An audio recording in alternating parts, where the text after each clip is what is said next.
le Conseil a adopté un décret qui porte précision des conditions et modalités pour avoir le statut de résident permanent au Burkina Faso. Ce qu'il faut dire, c'est après l'adoption du Code des personnes de la famille, bien entendu, il a été institué le statut de résident permanent, qui est un statut intermédiaire entre le non-national et le national. Et quelles sont les conditions pour avoir le statut de résident permanent? C'est l'une des innovations du Code des personnels de la famille, dont le présent décret précise les conditions. Et entre autres conditions qui ont été déjà prévues dans le Code des personnels de la famille, il faut avoir résidé au Burkina Faso de manière ininterrompue pendant 5 ans. Avant, il fallait faire 10 ans pour prétendre un statut de naturalisation. Donc cette fois-ci, avant de prétendre à la naturalisation, c'est-à-dire l'acquisition et la nationalité burkinabé, vous devrez devoir passer par un statut de résident permanent qui permet de jouir de tous les droits dont jouit un burkinabé, à l'exception de ceux qui sont spécifiquement prévus pour les burkinabés, tels que le droit par exemple de vote, le droit d'être candidat en attendant d'avoir la nationalité.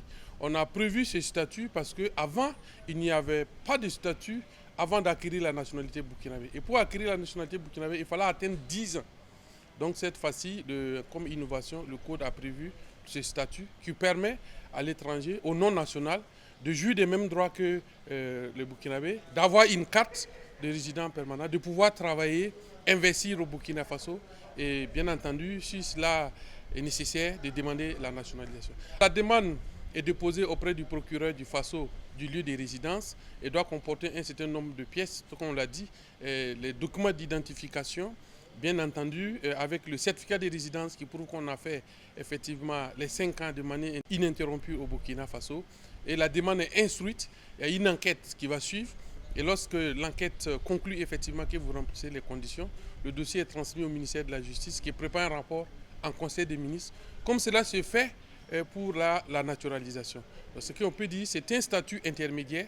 Cela n'empêche pas la personne qui remplit déjà les conditions de demander également la naturalisation. Il s'agit d'alléger les conditions pour résider au Burkina Faso. Lorsque vous êtes un investisseur, vous devez faire la preuve, bien entendu, que non seulement vous avez résidé pendant 5 ans, mais que vous avez fait des investissements sur le sol burkinabé. Lorsque vous êtes un particulier, vous devez pouvoir attester d'un certificat de travail ou d'un certificat de scolarité, en tout cas tout autre document qui permette d'attester que vous avez régulièrement résidé au Burkina Faso. Voilà entre autres ce qui a été adopté et continue dans ce décret.